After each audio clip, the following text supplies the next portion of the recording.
యేసుక్రీస్తుల వారు ఈ భూమి మీద తండ్రి పంపగా ఈ లోకానికి వచ్చారు. ప్రభు ఈ లోకానికి వచ్చేటప్పటికే ఈ భూమి మీద కొన్ని కోట్ల మంది పుట్టి చనిపోయారు. సుమారు 2000 సంవత్సరాల క్రితం ఈ లోకానికి వచ్చిన యేసు ప్రభు ఒక పక్క వాక్యం చెబుతూనే మరో పక్క మనుషులను చదవటం ప్రారంభించాడు. మనుషుల యొక్క మనస్తత్వాలు, మనుషుల యొక్క హృదయాలు పరిశీలించటం ప్రారంభించి ఈ లోకంలో ఎవరు చేయలేని అత్యంత గొప్పదైన వైద్యం యేసుక్రీస్తుల వారు చేసుకుంటూ వెళ్ళారు. ఏంట వైద్యం అంటే హృదయాన్ని బాగు చేయటం. భూమి మీద మనుషులు రోగాలను బాగు చేయగలరు, వైద్యులు ఉన్నారు. మన గల్లీలో ఉన్న ఆర్ఎంపీ డాక్టర్ గారు మొదలుకొని ఢిల్లీలో ఉన్న స్పెషల్ హాస్పిటల్స్ వరకు రోగాలను బాగు చేయగలరు. కానీ హృదయాన్ని బాగు చేయటం అనేది ఎవరి వల్ల సాధ్యపడదు. ఎందుకంటే హృదయంలో ఉన్న రోగాలు మనుషులకు గమనించరు, అంతుపట్టవు, అంతు చిక్కవు, ఏ స్కానింగ్లోనూ దొరకదు, ఏ టెస్టుల్లోనూ ఉన్న ఆ రోగం తెలీదు. దానిని బాగు చేయటం కూడా మనుషుల వల్ల కాదు. కానీ ప్రభు ఈ భూమి మీద ఉన్నంతకాలం మనుషుల యొక్క మనస్సులను చదవటం ప్రారంభించాడు.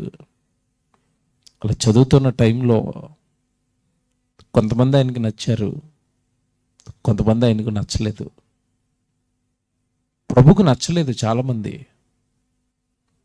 ఇక్కడ విషయం ఏంటంటే ప్రభుకు నచ్చలేదు అంటే ప్రభువుని నమ్మనోళ్ళు అని అనుకున్నారు. ప్రభువును వెంబడిస్తాము, నీ వెనకాల వస్తాము అన్న వాళ్ళని కూడా నువ్వు నాకు నచ్చలేదు, గెట్ అవుట్ అన్నాడు ప్రభు. బైబిల్లో చూపిస్తాను ఇప్పుడు. అలా కొంతమందిని తనను వెంబడించడానికి అవకాశం ఇచ్చాడు. కొంతమంది నువ్వు నన్ను వెంబడించొద్దు, వెళ్ళిపో అన్నాడు. అత్యంత ప్రేమ కలిగిన పరలోకపు కన్నతండ్రి మాటలను పట్టుకుని లోకానికి వచ్చి లోకం మీద అత్యంత ప్రేమ చూపించిన యేసుక్రీస్తుల వారు కొందరు విషయాలలో చాలా కఠినంగా ఉన్నాడు. కొంతమంది మనస్సులు ఆయనకు అసలు నచ్చలేదు. ఆయన్ను వెంబడిస్తామన్నా సరే వద్దు, నువ్వు నాకు నచ్చలేదు అనేసాడు ఆయన. ఎవరి గురించి మాట్లాడాడు ఈ మాట అని బైబిల్లో చూస్తే, బైబిల్ చూద్దాం. మొదట మత్తయి సువార్త 8వ అధ్యాయం. అందరు దయచేసి బైబిల్ తీయాలి, బైబిల్ మీరు చూడాలి. మత్తయి సువార్త 8వ అధ్యాయం చూద్దాం అందరం. 8వ అధ్యాయం చూద్దాం, 18వ వచనం చదువుదామా? మత్తయి సువార్త 8వ అధ్యాయం 18వ వచనం. యేసు తన యొద్దనున్న జనసమూహమును చూచి అద్దరికి వెళ్ళవలనని ఆజ్ఞాపించాను. చాలామంది జనసమూహం వచ్చారు. ఎందుకు వచ్చారు అంటే ఆయన పైనుంచి మీరు చదువుతూ ఉంటే అర్థమవుతుంది. చాలామంది దెయ్యాలను వెళ్ళగొట్టాడు, దెయ్యం పట్టిన వాళ్ళని. రోగాలు వచ్చిన వాళ్ళకి రోగాలను బాగు చేశాడు. కేవలం దెయ్యాన్ని తీసో రోగాన్ని పోగొట్టో వెళ్ళిపోండి అని చెప్పడినా కూర్చోబెట్టి అందరికీ వాక్యం చెబుతాడు. వాక్యం చెప్పాడు. మీటింగ్ అయిపోయింది, మీరందరూ వెళ్ళిపోండి అన్నాడు. ఆ జనసమూహాన్ని అంతా వెళ్ళిపోండి అంటే ఆ జనసమూహంలో నుంచి ఒక అతను వచ్చాడు, శాస్త్రి. పేరు రాయలేదు కానీ శాస్త్రి అని రాశాడు. ఇప్పుడు అతను శాస్త్రి వచ్చాడు 19వ వచనంలో. అంతటా ఒక శాస్త్రి వచ్చి, బోధకుడా, నీవు ఎక్కడికి వెళ్ళినను నీ వెంట వచ్చేదనని ఆయనతో చెప్పాను.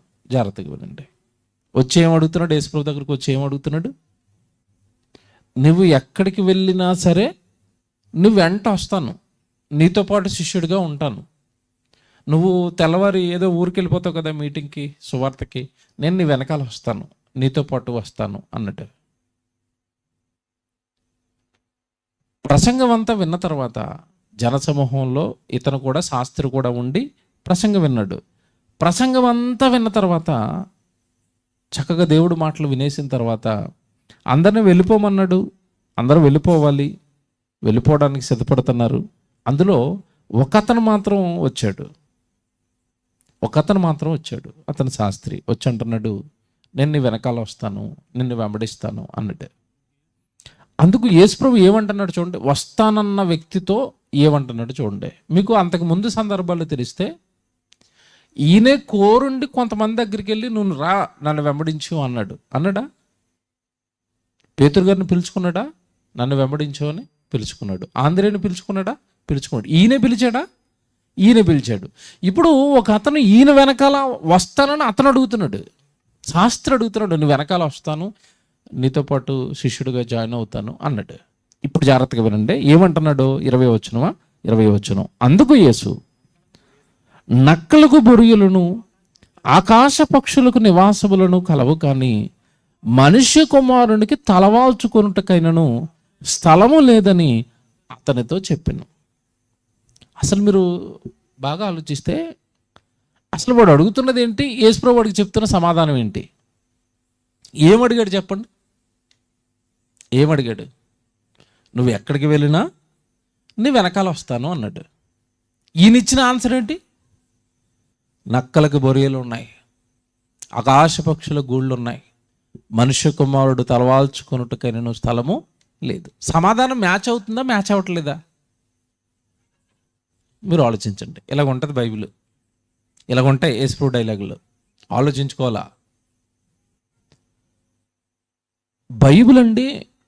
బైబిల్లో ఉన్న యేసుప్రభు మనకు అర్థం కావాలంటేనండి చాలా కష్టపడాలండి. నిజంగా చెప్తున్నాను, ఇది చాలా కష్టపడాలి. యేసుప్రభు అర్థం కావాలి అంటే చాలా కష్టపడాలి. ఎప్పుడు కష్టపడతాం తెలుసా? అసలు అది కష్టం అని కూడా ఎప్పుడు తెలియదో తెలుసా మనకి? ఇష్టపడితే. అంతే కదండి. వాక్యాన్ని ఇష్టపడ్డాం అనుకోండి, చదువుకోవటం కానీ నేర్చుకోవటం కానీ కష్టం అనిపిస్తుందా? కష్టం అనిపించదు. మీకు అర్థం కాదు. ఇది ఒక ఉదాహరణ చెప్తాను. చాలామంది ఆడపిల్లలకి తల్లులు 10th క్లాస్ అయిపోయిన తర్వాత, ఇంటర్మీడియట్ అయిపోయిన తర్వాత, ఇక చదువు చాలేమా, ఇంకేం వెళ్తాం, మేము ఫీజులు కట్టలేకపోతున్నాం, కొంచెం మిషన్ నేర్చుకోవడానికి వెళ్ళి అంటారు. దేనికి పంపుతున్నారు? మిషన్ నేర్చుకోవడానికి. ఆ మిషన్ నేర్చుకోవటం అనేది వెళుతున్న ఈ అమ్మాయికి పిల్లకి ఇష్టం అనుకోండి, అక్కడికి వెళ్ళి ఇష్టంగా నేర్చుకుంటుంది. ఓకేనా? ఇప్పుడు మిషన్ నేర్చుకోవటం ఇష్టం లేదనుకోండి, తల్లి వెళతావా లేదా అని బెదిరించి పంపిస్తుంది. అక్కడికి వెళ్ళి ఏం చేస్తుంది చెప్పండి? సూదులు ఎరగొట్టేయటం, ఆవిడ కుట్టమన్న బట్టలు చింపేయటం, ఏవోడు చేస్తూ ఉంటుంది. అక్కడ ఇంటికి వచ్చి అంటది, అది చాలా కష్టంగా ఉంది, నాకు రావట్లేదు, ఆవిడ నన్ను తిడుతుంది, నేను వెళ్ళను అంటది. ఇప్పుడు ఎందుకు వెళ్ళనంటుంది అంటే, ఆ మిషన్ నేర్చుకోవటం అనే పని ఏదైతే ఉందో ఆ పని ఈవిడికి ఇష్టం. అర్థమైందా? ఇష్టం లేదు. ఇష్టం లేనిది కష్టంగా అనిపిస్తుంది. మనం బాగా ఇష్టపడాం అనుకోండి, అది బాగా కష్టమైనా సరే. మీకు పిల్లలు, క్రికెట్ పిచ్ ఉన్న పిల్లలు చూడండి, సెలవుల్లో, వేసవకాలం సెలవుల్లో ఇంట్లో ఉంటారు అందరూ, ఆ వేడి తట్టుకోలేక, ఎండకి బయటికి రాలేక. కానీ ఈ క్రికెట్ అంటే ఆడటం ఇష్టం ఉన్న పిల్లల్ని చూడండి. మనమేమో ఇంట్లో ఫ్యాన్ తిరుగుతున్నా ఆయాస పడిపోతూ ఉంటాం, ఆడు పొడి ఎండలో క్రికెట్ ఆడుతూ ఉంటాడు. ఎందుకు ఆడుతున్నాడు చెప్పండి? క్రికెట్ ఆడటం అంటే వాడికి ఇష్టం. పైనుంచి ఎండ కాల్చేస్తున్నా నాకు ఇది ఇష్టం అంటాడు. అంటే మనం దేన్నైనా ఇష్టపడ్డాం అనుకోండి, ఆ కష్టం మనకి కష్టమని అనిపించదు. ఇప్పుడు అలాగే బైబిల్ అనేది చదువుతున్నప్పుడు అర్థం చేసుకోవడం కష్టమే. కానీ నువ్వు బైబిల్ను బాగా ఇష్టపడితే, దేవుడిని బాగా ఇష్టపడితే, యేసుక్రీస్తుల వారిని నువ్వు బాగా ప్రేమిస్తే, ఆయన వాక్యాన్ని ఇష్టపడితే కష్టపడి చదువుతావు. ఆ సందర్భాలు అర్థమవుతూ ఉంటాయి. అర్థమవుతున్నప్పుడు ఆనందం వస్తూ ఉంటుంది. అబ్బా, యేసుప్రభు ఎంత మంచి మాట చెప్పాడు, ఎంత బాగా చెప్పాడు అని లోపల నుంచి తెలియని ఒక సంతోషం వస్తుంది వాక్యం అర్థమైనప్పుడు. యేసుప్రభు ముందు శాస్త్రి నిలబడి, ప్రభా నువ్వు ఎక్కడికి వెళ్ళినా నీ వెనకాల వస్తాను. ఆయన అంటున్నాడు, నక్కలకి బొరియలు ఉన్నాయి, ఆకాశ పక్షుల గూళ్ళు ఉన్నాయి. నిజంగానండి, లైవ్లో ఉన్న వాళ్ళకైతే మతిపోయి ఉంటుంది ఆ రోజు. ఈడేం అడుగుతున్నాడు, ఈయనేం చెప్తున్నాడు. మీకు అర్థం కావాలంటే ఉదాహరణ చెప్తాను. మీ ఇంటి దగ్గరికి వచ్చి ఎవరైనా, అన్నయ్య మార్కెట్కి వెళ్తున్నావా, ఈరోజు మార్కెట్ కదా అన్నారు. అవును బాబు వెళ్తున్నాను అంటే, నేను కూడా వస్తాను అన్నాడు అనుకోండి. అప్పుడు ఏమనాలి? ఆన్సర్ ఏంటి చెప్పండి. మార్కెట్కి మీతో పాటు నేను కూడా వస్తాను అంటే మీరు ఏం చెప్తారు చెప్పండి. రెండే ఆన్సర్లు ఉంటాయి మన దగ్గర. ఏంటది? ఒకటేమో రా, లేదంటే వద్దు. నక్కలకు బొరియలను అంటున్నారు అనుకోండి, మార్కెట్కి వస్తానన్న కూడా ఇంకా ఆడికి ఎలా ఉంటుంది చెప్పండి. నేను ఏం అడుగుతున్నాను, నువ్వేం చెప్తున్నావు అన్నట్టుగా ఉంటుంది కదా. ఏమన్నా మీరు బైబిల్ అంతా చదవండి, యేసు ప్రభు ఇలాగే మాట్లాడుతూ ఉంటాడండి. కొంతమందికి అవి అర్థం చేసుకోవడం చాలా కష్టం. ఈరోజు చూడండి, మతోన్మాదులు నువ్వు అంటే బైబిల్ మీద ఎందుకు పడతారంటే వీళ్ళకి అసలు రోజు బైబిల్ చదువుతున్నా మనకే కొన్ని అర్థం కావు. ఆడు ఏం తప్పులు పడదామని బైబిల్ తెస్తాడు, ఆడికి ఏం అర్థం అవుతుంది? గై గై అని పడతా ఉంటారు బైబిల్ పైన. మీకు అర్థమవుతుందా? ఇంకో సందర్భం ఉంటుంది ఇలాంటిదే. కొంతమంది గ్రీసు దేశం నుంచి జ్ఞానులు వచ్చారు. జ్ఞానులు వచ్చి మీ యేసుప్రభుని కలవాలి ఉందని ముందు శిష్యులను కలిశారు. ఆగండి, మీరు ఆగండి, మేము ప్రభుతో మాట్లాడతాం, ఆయన కలవనిస్తాడో లేదో తెలియదు, మేము వార్త ఇస్తాం మీ గురించి అంటే, వాళ్ళు వచ్చిన వాళ్ళు సామాన్యులు కాదు, వాళ్ళు జ్ఞానులు. మహాజ్ఞానం కలిగిన వాళ్ళు, తెలివైన వాళ్ళు, పండితులు వచ్చి యేసుప్రభుని కలుస్తామంటే ఈ వార్త శిష్యులు పట్టుకెళ్ళి యేసుప్రభుకి చెప్పారు. అయ్యా, పలానా దేశం నుంచి జ్ఞానులు వచ్చారు, మిమ్మల్ని కలుస్తానంటున్నారు అంటే వాళ్ళ వైపు అలా తిరిగి అన్నాడు, గోధుమ గింజ భూమిలో పడి చావకుండాని ఎడల అన్నాడు. అసలు వాళ్ళు వచ్చేమో కలుస్తామని చెప్పారు, వాళ్ళకేమో ఈ డైలాగ్ వేశాడు. యోహాను సువార్త 12వ అధ్యాయంలో ఉంటుంది ఇది. అసలు వాళ్ళకేమో అర్థం అవ్వలేదు. కలుస్తానన్నప్పుడు కలవండో లేదంటే వద్దండో అని చెప్పాలి, కానీ గోధుమ గింజ భూమిలో పడి చావకుండా నీళ్ళ అది ఒంటిగానే మిగిలి ఉండిపోతుంది అన్నాడు.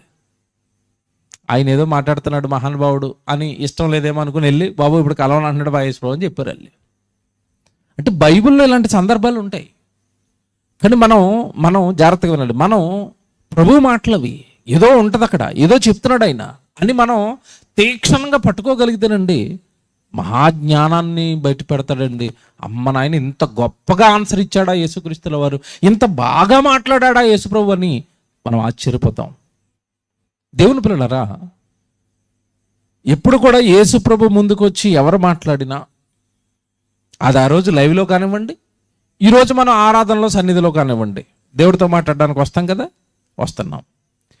ఇలా మనం ఎవరము దేవుడితో మాట్లాడుతున్నా, యేసుప్రభుతో మాట్లాడుతున్నా, మీరు ఒకటే గుర్తుపెట్టుకోండి, ఆయన మన మాటలను బట్టి పొంగిపోయేవాడు కాదు, ఆ మాట పుట్టే హృదయంలో ఏముందో చూసేవాడు. ఓకేనా? మళ్ళీ చెప్తున్నాను, మాట ఎక్కడ పుడుతుంది? హృదయము నిండి ఉండు దానిని బట్టి నోరు మాట్లాడుతుంది. అంతే కదండి, అంతే కదా.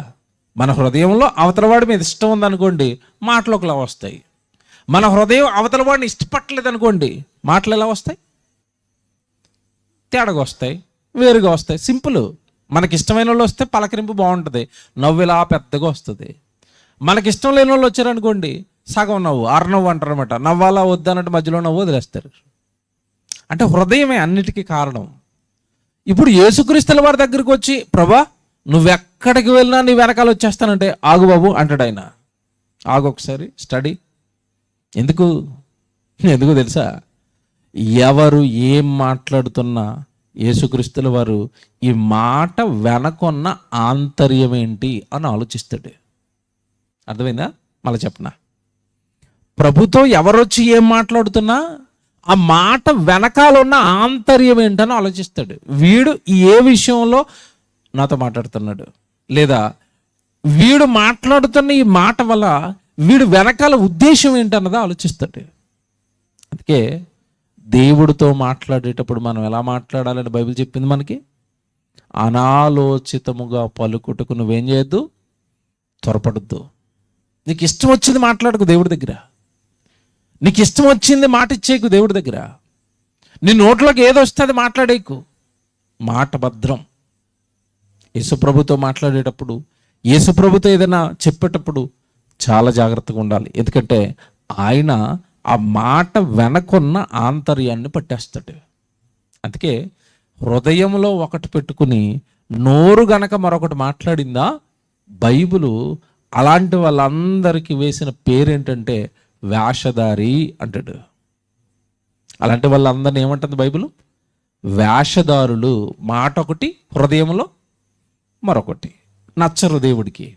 ఇప్పుడు వీడెందుకు నచ్చలేదు? నిజంగా ఒక రకంగా చెప్పాలంటే వీడు నచ్చలేదు.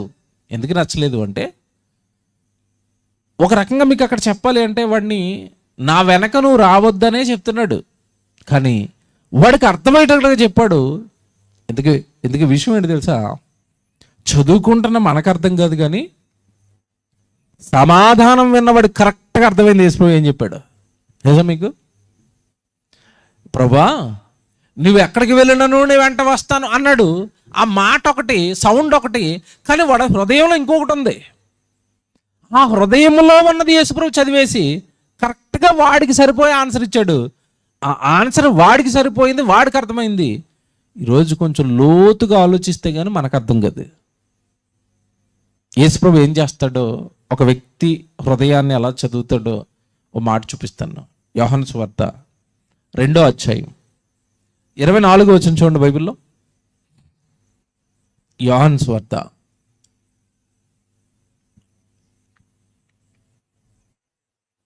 2వ అధ్యాయం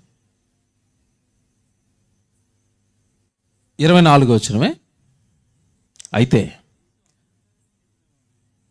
అయితే యేసు అందరినీ ఎరిగినవాడు. అండర్లైన్ చేయండి. ఎంతమందిని ఎరిగాడట? అందరూ ఆయనకు తెలుసు.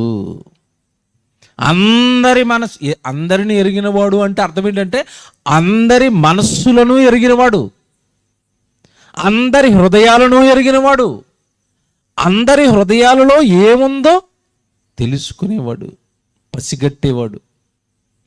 ఎవడో మాట్లాడుతాను, మనతో ఎవరైనా మాట్లాడుతున్నప్పుడు వాళ్ళ హృదయంలో ఏముందో మనకు తెలుస్తుందా? మీరు నిజంగా చెప్పండి, తెలుస్తుందా? కొంతమంది వచ్చి మనతో మంచిగా మాట్లాడతారు, మనల్ని పొగుడుతూ ఉంటారు. అప్పుడు మనం ఏమనుకుంటాం చెప్పండి? మనిషికి పొగడతలంటే చాలా ఇష్టం. పొగుడుతున్న వ్యక్తిని మనం ఏమనుకుంటామంటే, వీడికి నేనంటే ఎంత ప్రేమో, ఎంత ఇష్టమో, నన్ను పొగుడుతున్నాడు, నన్ను మంచివాడు అంటున్నాడు అని అనుకుంటాం. వాడు మనకి హాని చేసేంత వరకు, వాడు మనకి కీడు చేసేంత వరకు, అమ్మో నన్ను పొగిడింది నన్ను పాడు చేయడానికో, లేదంటే నా దగ్గరికి మచ్చిక చేసుకుని, నా దగ్గరికి దగ్గరయ్యి, నా రహస్యాలన్నీ తెలుసుకుని, లేదంటే నా విషయాలన్నీ గ్రహించడానికి నా దగ్గరికి వచ్చాడు, నన్ను పొగిడాడు, నువ్వు గొప్పోడు అన్నాడు, నా విషయాన్ని అంతా తీసుకున్నాడు, తర్వాత నాకు అన్యాయం చేశాడండి. అంటే పొగుడుతున్నప్పుడు వాడు ఏ ఉద్దేశంతో పొగుడుతున్నాడు? ఎవడు చాలామంది చూడండి, యవనంలోనికి వచ్చిన యువకులు ప్రేమ పేరుతోనండి, ప్రేమ అవతల వాడు నన్ను ప్రేమించాడు అంటది అమ్మాయి. వాడు ఏ ఉద్దేశంతో ప్రేమ అనే ఒక డ్రామా ఈ అమ్మాయి దగ్గర ప్లే చేస్తున్నాడో అమ్మాయికి అర్థం కాదు. పైన ఉన్న తల్లిదండ్రులకు అర్థమవుతుంది, వాడు మంచోడు కదమ్మా, వాడి హిస్టరీ మేము ఆల్రెడీ కనుక్కున్నాము, వాడి చరిత్ర ఏంటో అంత కనుక్కున్నాము, వాడు పోకిరి వాడట, అంతకుముందు చాలామంది అమ్మాయిలు ఇలాగే పాడు చేశాడట, వాడు మంచోడు కాదమ్మా, నీ దగ్గర ఉన్న యవనాన్ని దోచుకోవడానికో, నీ శరీరాన్ని అనుభవించడానికో, లేదా నీ దగ్గర ఉన్న డబ్బులు లాగేయడానికో నీకు ఒక వలేసాడు, అది నిజమైన ప్రేమ కాదు అని తల్లిదండ్రులు మొత్తుకుంటారు. కానీ ఈ ఊబిలో, ఈ మాయలో ఉన్న ఈ యవనస్తురాలకి మాత్రం అది అర్థం కాదు. అంటే వాడు మంచి మాటలు చెప్పి పొగిడి, నువ్వు లేకపోతే నేను బ్రతకలేనని, నువ్వే నా జీవితం అని కళ్ళబొల్లి మాటలని చెప్పి పొగిడి పొగిడి పొగిడి దగ్గరవుతాడు. వాడు మోసం చేసేంత వరకు తెలియదు వాడు మోసగాడని. వాడు పాడు చేసేసిన తర్వాత ఏమంటే ఒకరోజు నడి రోడ్డు మీద వదిలేసిన తర్వాత అప్పుడు అర్థమవుతుంది అమ్మ నాన్న చెప్పిన మాట నిజమే, అమ్మ చెప్పింది వాడు మంచోడు కదని, నాన్న చెప్పాడు వాడు మంచోడు కదని. అంటే ఈ అమ్మాయి మోసపోవడానికి గల కారణం ఏంటంటే వాడు నోట్లో నుంచి వస్తున్న తీయని మాటలు చూసింది తప్ప వాడి హృదయంలో ఏముందో ఈ అమ్మాయికి తెలీదు. తెలుసు కదా మీకు, ఇది మోసం ఇలా చేస్తాడు మనిషి. కానీ యేసుప్రభు దగ్గరికి వచ్చేసరికి పప్పులేం ఉడకో. యేసుప్రభు అనగానే మీరు గుర్తుపెట్టేసుకోవాల్సింది 2:24 ఏంటది? మళ్ళీ చదువుతాను 24 వచనం ఏమంటున్నాడు? యేసు అందరినీ ఎరిగిన వాడు గనుక ఆయన తన్ను వారి వశము, ఇది అండర్లైన్ చేయండి, ఆయన తన్ను వారి వశము చేసుకోలేదు. అంటే ఎవరి వశం పడితే వాళ్ళ వశం అవడు యేసుప్రభు. బాగా వినాలి, ఇది ఈ రాత్రి మీకు ఇది అర్థం కావాలి.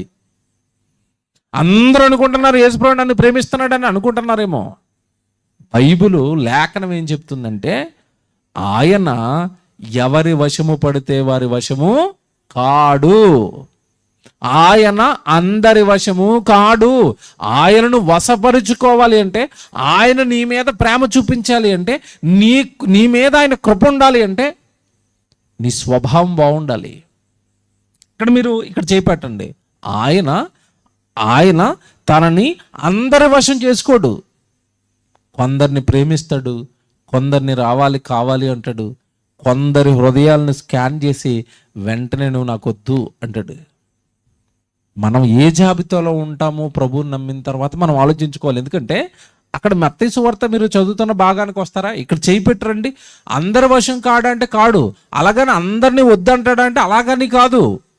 ఇక్కడ మీరు చేపెట్టి మళ్ళీ మత్తయి సువార్త 8వ అధ్యాయం 22కి వచ్చేయండి, మళ్ళీ 22కి వచ్చేయండి. అక్కడికి ఏమండి, మీరు పైన ఎంత చదువుకున్న మాట మళ్ళీ చదవండి.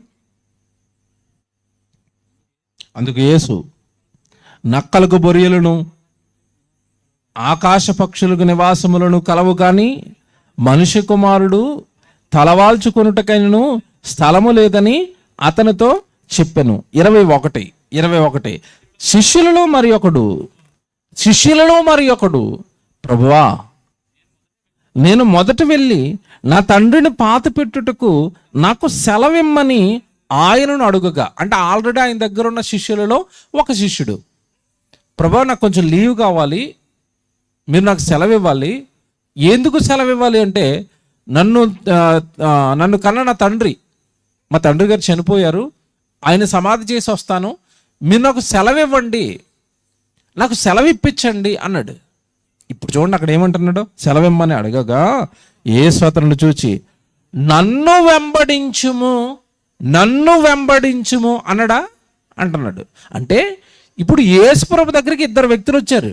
పైన మనం చదువుకున్న శాస్త్రి, ప్రభువా నువ్వు ఎక్కడికి వెళ్ళినా నీ వెనకాల వస్తాను, నిన్ను వెంబడిస్తాను అన్నాడు.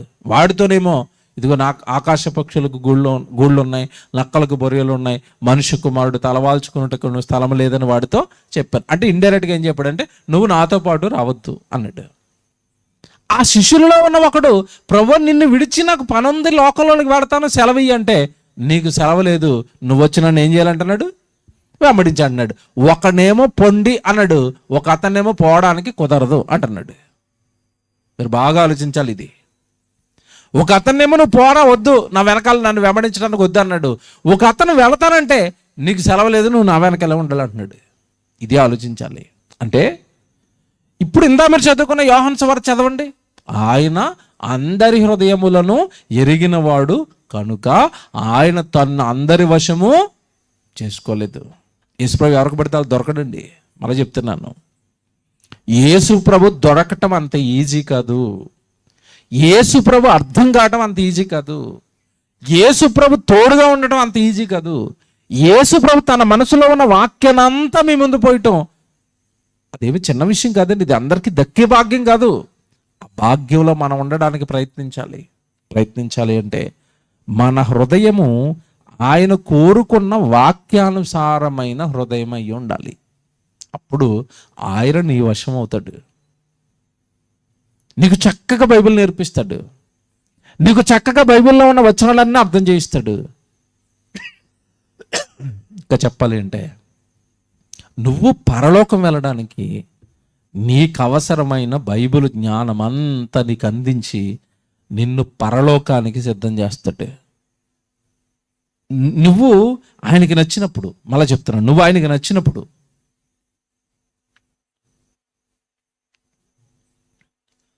నువ్వు ఆయనకి నచ్చితే ఆయన నిన్ను వశం చేసుకుంటాడు. నీ వశం ఆయన అవుతాడు.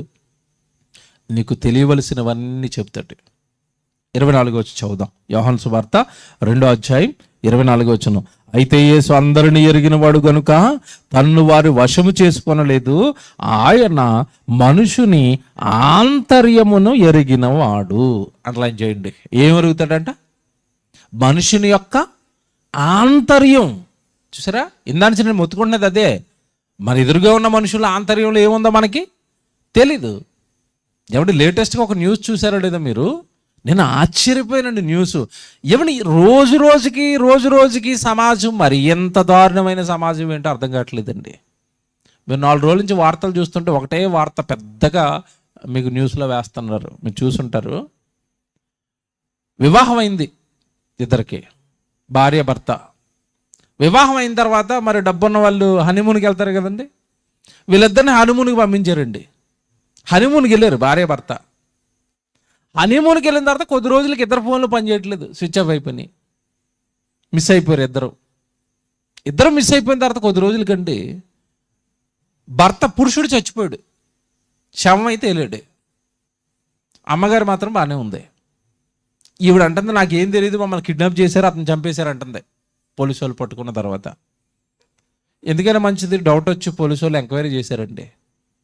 ఎంక్వైరీ చేస్తే తేలింది ఏంటంటే, హనీమూన్కి వెళ్తున్నానని చెప్పి భర్తతో పాటు హనీమూన్కి బయలుదేరి ఇంతకుముందే ఈవిడికి మరొక ఆయనతో ఎఫ్ఐఆర్ ఉందట, బాయ్ ఫ్రెండ్ ఉన్నాడట పెళ్ళికి ముందు.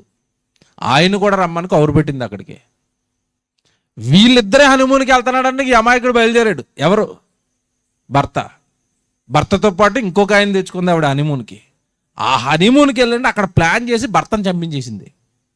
ప్రియుడి సహాయంతో, ప్రియుడి మీద మోజుతో కట్టుకున్న భర్తను చంపించేసింది, చచ్చిపోయాడండి.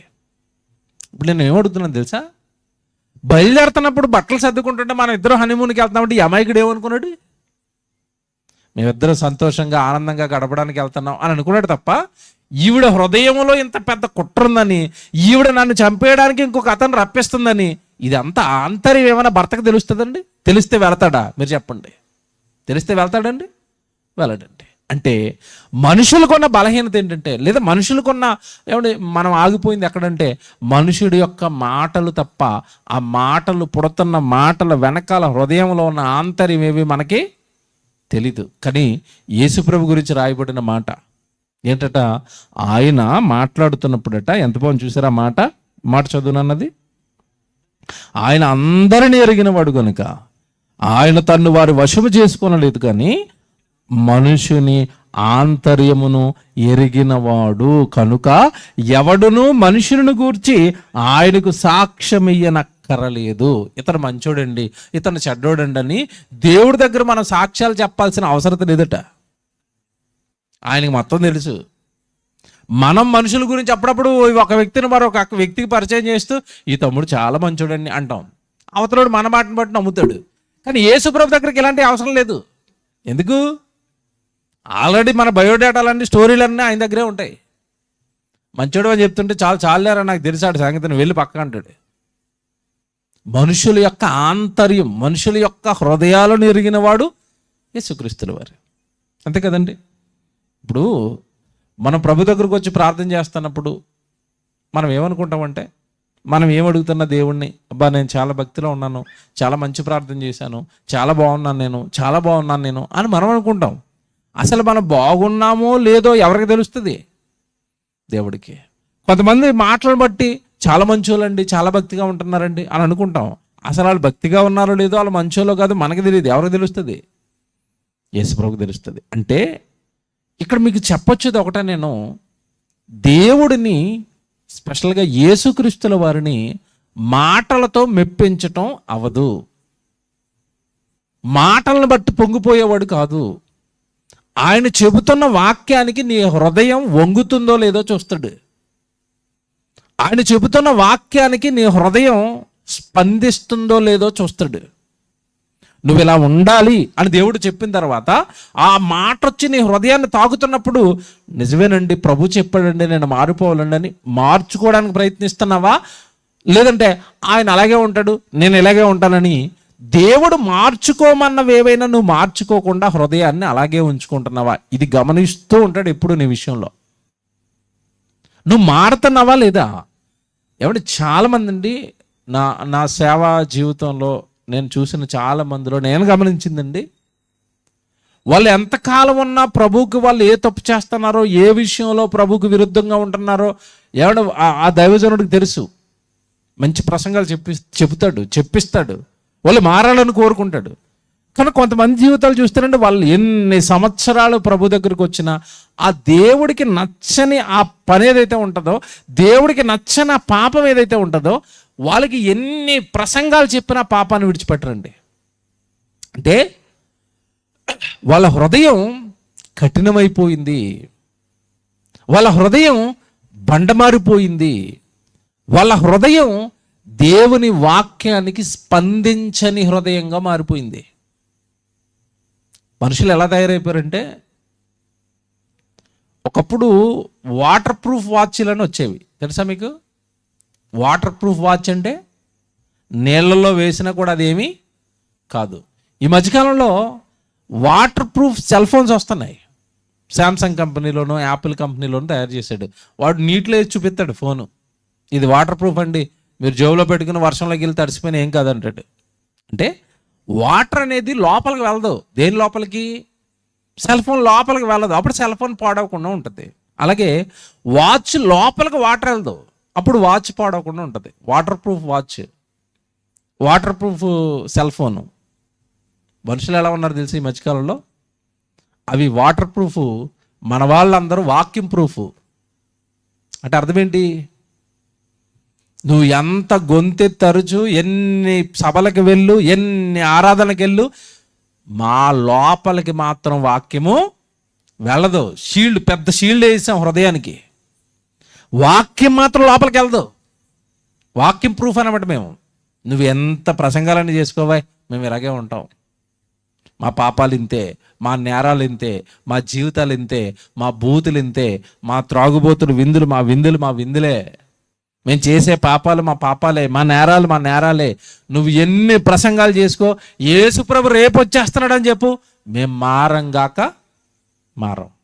వాక్యం ప్రూఫ్ అనమాట ఇవి. అసలు హృదయంలోనికి వాక్యం అనేది వెళ్ళదు. అంటే యేసుక్రీస్తుల వారు చెప్పారు చూశారు, నేను హృదయం బయట ఉండిపోయిన ఆయన తలుపు తడుతున్నాను, కొంచెం నా స్వరం విని నువ్వు తలుపులు తీస్తే నేను లోపలికి వస్తానన్నాడు కదా. ఆయన ఎంత డోర్ కొడుతున్నా సరే విని వినపడినట్టుగా ఉండిపోయిన వేషధారులు అనమాట. డోర్ కొడుతున్నాడు అని తెలుసు, నన్నే కొడుతున్నాడని తెలుసు, ఆ మార్చుకోవాల్సింది నేనే అని తెలుసు, కానీ మేము మారం. ఇలా గనక నువ్వు ఉండిపోతే నీ హృదయములో ఏముందో ఆయన పట్టేసాడు. నీ హృదయం ఆయన వాక్యానికి స్పందిస్తుందో లేదో గమనిస్తున్నాడు. నీ వాక్యాన్ని, ఆయన చెప్తున్న వాక్యాన్ని నువ్వు స్వీకరిస్తున్నావా లేదా చూస్తున్నాడు, గమనిస్తున్నాడు. ఇదే చూస్తాడండి యేసుప్రభు, ఇదే చూస్తాడు. నేను చెప్పే మాటకు లోబడుతున్నాడా లేదా? నేను చెప్పే వాక్యానికి నిజమే, నన్నే మార్చుకోవాలి, నాలో ఈ లోపం ఉందని దేవుడు వాక్యం చెబుతున్నప్పుడు ఆ వాక్యము నీ హృదయాన్ని తడుతుందా? ఆయన హృదయములో ఉన్న ఆంతర్యం మొత్తాన్ని ఆయన ఏం చేస్తాడట? ఎరిగినవాడు. ఇప్పుడు జాగ్రత్త చెప్తాను వినండి. వాడు అలాగ యేసుప్రభు దగ్గరికి వచ్చాడు శాస్త్రి. అప్పటికే యేసుక్రీస్తుల వారు ఏ సభ పెట్టినా వేల మంది ప్రజలు వచ్చేవారు, రోగాలు బాగు చేయించుకోవడానికి, దెయ్యాలను వెళ్ళగొట్టుకోవడానికి వేల మంది ప్రజలు వచ్చేవారు. వీడు ఏం చూశాడు? యేసుప్రభు దగ్గరికి ఆ జనం వచ్చేయటం, అలాగా బాగు చేయటం, అందరినీ పంపించేయటం. వీడు దూరం నుండి చూసి ఏం చూస్తున్నాడంటే, ఏంటి యేసుప్రభుకి ఫాలోయింగ్? ఎక్కడ సభ పెట్టినా వేలల్లో ప్రజలు వస్తున్నారు. కనీసం వేలల్లో సభలు వచ్చినప్పుడు కానుకలు పెడితే ఒక్కొక్కడు రూపాయి వేసినా, లేదా ఒక్కొక్కడు 10 రూపాయలు వేసినా వేలల్లో డబ్బు, లక్షల్లో డబ్బు. కనుక యేసుక్రీస్తుల వారి వెనకాల వెళితే నా లైఫ్ సెట్ అయిపోద్ది. జాగ్రత్తగా వినండి, ఏం సెట్ అయిపోద్ది?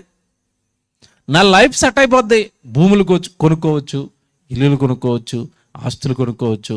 యేసు ప్రభు దగ్గరికి వెళ్తే ఇవన్నీ నాకు దొరికేస్తాయి. అదే అసలు లోపల ఉన్నది. ఎవరి లోపల? శాస్త్రి లోపల. యేసు ప్రభు దగ్గరికి వచ్చి అది చెప్తున్నాడా? ఏమంటున్నాడు యేసు ప్రభు దగ్గరికి వచ్చి? ప్రభువా, నేను చాలా భక్తిపరుడిని, నీతిమంతుడిని, నీ ప్రసంగాలు నరనరానే ఎక్కేసాయి, నేను అసలు ఇల్లు వద్దనుకుంటున్నాను, నా వాళ్ళు వద్దనుకుంటున్నాను, నీ వెనకాల నువ్వు ఎక్కడికి పోయినా నీ వెనకాలే వచ్చేస్తారంటే ఆయన అంటున్నాడు, ఒకసారి ఆగు బాబు, నిన్ను స్కాన్ చేయాలి. అంతే, అలా నిలబెట్టాడు. ఒకసారి కింద నుంచి పైకి స్కాన్ చేశాడు. స్కాన్ చేస్తే లోపల ఉన్న రోగం బయటకు వచ్చింది. యేసుప్రభుకి అర్థమైపోయింది. అప్పుడు అంటున్నాడు, రా బాబు అనలేదు, వద్దు బాబు అనలేదు, ఆకాశ పక్షులకు గూళ్ళు ఉన్నాయి. ఎందుకంటున్నాడు చెప్పాలి ఈ డైలాగ్? ఎందుకంటున్నాడు? యేసుప్రభు వెనకాల వెళ్తే ఒక ఇల్లు కాదు, 2 ఇల్లు కాదు, 3-4 ఇల్లులు కట్టేయచ్చు. ఎందుకంటే ఫాలోయింగ్ మామూలుగా లేదు. అందుకే అది యేసుప్రభుకి అర్థమైపోయి అంటున్నాడు, ఆంతర్యం ఎరిగినవాడు కదా, హృదయంలో ఏముందో ఎరిగినవాడు కదా. ఆకాశ పక్షులకు గూళ్ళు ఉన్నాయి, నక్కలు సాయంత్రం పడుకోవడానికి బొరియలు ఉన్నాయి. ఒరే అమాయకుడా, నా వెనకాల ఏదో ఉందనుకుని నన్ను వెంబడిస్తానంటున్నావు. నేను పడుకోవడానికి నాకు స్థలం కూడా లేదు, నీకేమిస్తాను రా స్థలం, పో బయటకు అన్నాడు. అర్థమైందా మీకు? మనుష్య కుమారుడు తలవాల్చుకున్నటకైనా నువ్వు స్థలం లేదని ఎందుకంటున్నాడంటే, నేను నా ఫాలోయింగ్ని చూసి లేదంటే ఈ జనాన్ని చూసి ఇతను బాగా సంపాదించుంటాడు అని నువ్వు అనుకుంటున్నావురా. నేను ఇవన్నీ ఉచితంగా చేస్తాను ప్రజలకి. ఉచితంగా చేశాడా? యేసు ఫీజు తీసుకున్నాడు? మీరు చెప్పండి. ఎలా చేశాడు? ఉచితంగా చేశాడు. శిష్యుల్ని పంపిస్తున్నప్పుడు కూడా ఏం చెప్పాడు చెప్పండి వాళ్ళకి? మీరు ఉచితంగా పొందుకున్నారు, మీరు వెళ్ళి వాళ్ళకి ఉచితంగా చేయండి. ఫ్రీ, అది ఫ్రీ సర్వీసు. వీడేమనుకుంటున్నాడు, యేసుప్రభు వెనకాల వెళ్తే బాగా డబ్బులు ఉంటాయి. ఏమంటే యేసుప్రభు ఏ పరిస్థితుల్లో ఉన్నాడో మీకు తెలియదు కాదు. ఒకానొక సమయంలో పన్ను కట్టమని పన్ను కట్టించుకునే వాళ్ళు వస్తే డబ్బు సంచి ఎదిగితే పన్ను ఉందా లేదా? డబ్బులు, పన్ను కట్టడానికి డబ్బులు లేవు. అప్పుడు ఏం చేశాడు పేతురు? కొంచెం అక్కడికి ఆలమైన ఆయన, చేప ఉంటుంది, చేప పడుతుంది. ఆ చేప నోట్లో ఏముంటుంది? షెకెల్ ఉంది. అది పట్టుకొచ్చి వాళ్ళకి ఏం కట్టేయాలి? పన్ను కట్టే. ఏమి లేదు అక్కడ, ఖజానా ఖాళీ. ఈడు అనుకుంటున్నాడు యేసుప్రభు వెనకాల వెళ్తే ఆస్తులు వస్తాయి, యేసుప్రభు వెనకాల వెళ్తే భూములు వస్తాయి, ఇల్లులు వస్తాయి, పొలాలు వస్తాయి. ఒరే, నీ ఉద్దేశం బాగోలేదురా. నన్ను నమ్మటం వెనకాల నీ ఉద్దేశం బాగోలేదు, నన్ను వెంబడించటం వెనకాల నీ ఉద్దేశం బాగోలేదు. Get out. రమ్మనడా వద్దన్నాడా? వద్దన్నాడు. బాగా ఆలోచించాలి ఇది మీరు. అంటే ఈరోజు మనం ప్రభు దగ్గరికి దేనికి వచ్చాం? దేనికి వచ్చారు? ప్రభు దగ్గరికి దేనికి వచ్చాం మనం? బాగా ఆలోచించుకోండి మీరు. ప్రభు దగ్గరికి మనం దేనికి వచ్చాం? ఆస్తుల కోసం, ఇల్లుల కోసం, పొలాల కోసమే ప్రభును వెంబడించామనుకోండి, అది సరైన భక్తి కాదండి అది. ఎందుకంటే ఈ భూమి మీద పాపుల కోసం ప్రాణం పెట్టింది ఆయన తప్ప ఇంకెవరు లేరు. ఆయన దగ్గరికి నువ్వు పాపాలు కడుక్కోవడానికి రావాలి. ఆయన అన్నమాట, నేనే మార్గం, నేనే జీవం, నేనే సత్యం. అంటే నీకు సత్యం కావాలి అంటే నేనే, వన్ అండ్ ఓన్లీ యేసుక్రీస్తు. సత్యం కావాలంటే ఈ దగ్గరికి రావాలి. జీవం, చచ్చిపోయిన తర్వాత నువ్వు బ్రతకాలనుకుంటున్నావా? జీవం కావాలంటే ఆయన దగ్గరికి రావాలి. అలాగే నువ్వు ఏ లోకం నుండి అయితే ఈ లోకానికి వచ్చావో, పరలోకం, నువ్వు పుట్టక ముందున్న లోకం, నువ్వు చచ్చిపోయిన తర్వాత వెళ్ళవలసిన లోకం, ఆ లోకానికి మార్గం తెలియాలి అంటే నువ్వు యేసుప్రభు దగ్గరికి రావాలి. ఆయన దగ్గరికి మార్గం కోసం రావాలి, ఆయన దగ్గర సత్యం కోసం రావాలి, ఆయన దగ్గరికి జీవం కోసం రావాలి. నేనే సత్యం, నేనే మార్గం అన్నాడు కదా. నేనే మార్గం, సత్యం, జీవం, వీటి కోసం రావాలి యేసుప్రభు దగ్గరికి. ఇల్లులు, ఆస్తులు, పొలాలు అంటూ వచ్చావనుకో, ఆడికేసిండేలాగే మనకేస్తాడు. నీ హృదయం బాగోలేదురా, నీ నమ్మిక బాగోలేదు, నీ విశ్వాసం బాగోలేదు అంటాడు. ఏమంటే ఇల్లులు, ఆస్తులు, పొలాలు సంపాదించాలంటే లోకంలో ఉద్యోగాలు చేసుకోవచ్చు, లోకంలో వ్యాపారాలు చేసుకో, ఏదో ఒకటి చేసి సంపాదించుకోవచ్చు లోకంలో. వాటి కోసమా ప్రభు దగ్గరికి అంటే ఆ భక్తి సరైనది కాదు. మళ్ళీ చెప్తున్నాడు, ఆ భక్తి సరైనది కాదు. వాడు వాడు వాడు ఉద్దేశాన్ని గమనించాడు. నువ్వు నన్ను నమ్మటం వెనకాల నీ ఉద్దేశాలు బాగోలేదు. ఎందుకంటే ఈ సృష్టిని కలిగించింది ఎవరో నీకు తెలియాలంటే యేసుప్రభు దగ్గరికి రావాలి.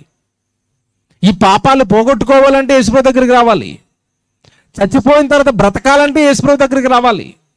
నీ జన్మ, ఈ జీవితం ఎవరిచ్చారో తెలియాలంటే యేసుప్రభు దగ్గరికి రావాలి. సృష్టిని కలిగించిన వాడు, ఎవడు ఈ భూమి మీద ఉన్న మనుషులందరినీ కలిగించిన వాడు, సర్వేశ్వరుడు, సర్వశక్తిమంతుడైన తండ్రి పరలోకమందున్నాడు. ఆయన దగ్గరకు నువ్వు చేరాలి అంటే యేసుప్రభు దగ్గరికి రావాలి. ఎందుకు కదా ప్రభువుని నమ్మాల్సింది? నీ ఆత్మను రక్షించుకోవడానికి కదా, నీ పాపాలు కడుక్కోవడానికి కదా, నువ్వు పరలోకం చేరడానికి కదా. నీ ఆత్మను రక్షించుకొని భయంకరమైన నిత్యాగ్ని దండానికి వెళ్ళిపోకుండా నిన్ను నువ్వు కాపాడుకోవడానికి కదా ప్రభు దగ్గరికి రావాలి. ఏ ఉద్దేశంతో మనం ప్రభుని నమ్ముతున్నాం? చాలా మందినండి గెట్ అవుట్, గెట్ అవుట్. యేసుప్రభు అంటే చాలా మందికి తెలియదు ఇది. అందరినీ వెనకాల వచ్చేయండి అని మాత్రం అనలేదండి. నన్ను వెంబడిస్తున్న వారులారా, నా మాటలు బాగా అర్థం చేసుకుని నన్ను వెంబడించండి అన్నాడు ఆయన. నేనేం చెప్తున్నానో 1కి 10 సార్లు ఆలోచించుకుని నన్ను వెంబడించండి. నేను చెప్పేది అర్థం చేసుకుని నన్ను వెంబడించండి.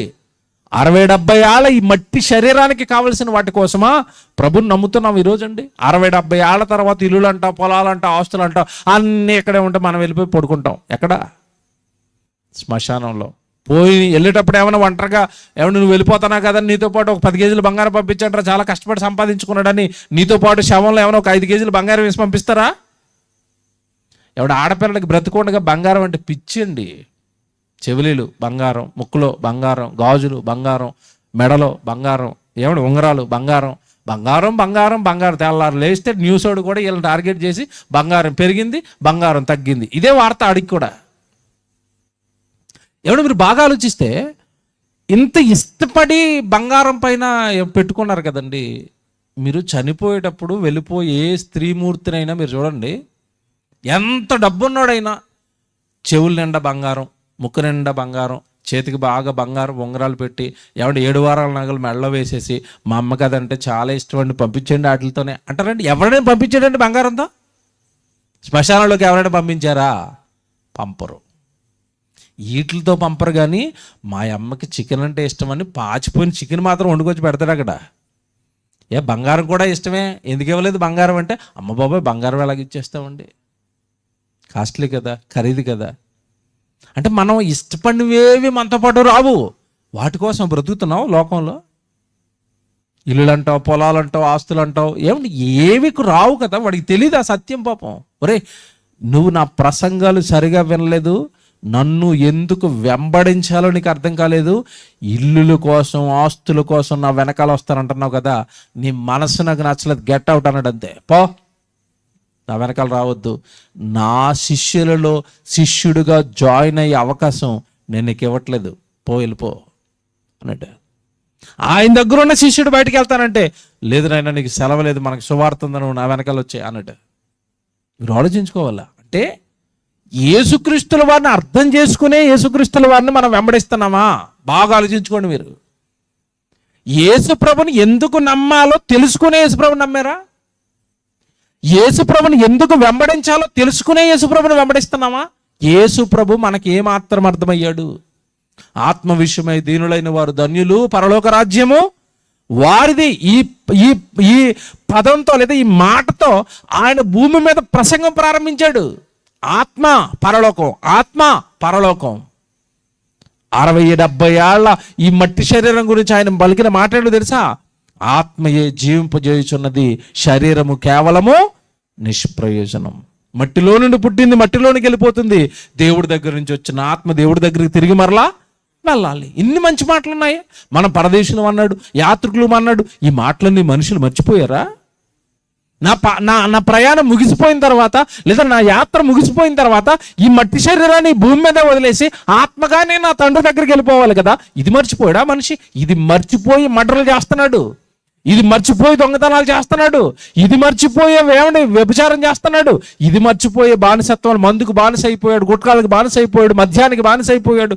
బానిసత్వం పాపపు బానిసత్వంలో మనిషి ఎందుకు మగ్గుతున్నాడు అంటే, ఈ శరీరాన్ని సుఖపెట్టడానికే పుట్టన్నట్టుగా బతుకుతున్నాడు అండి.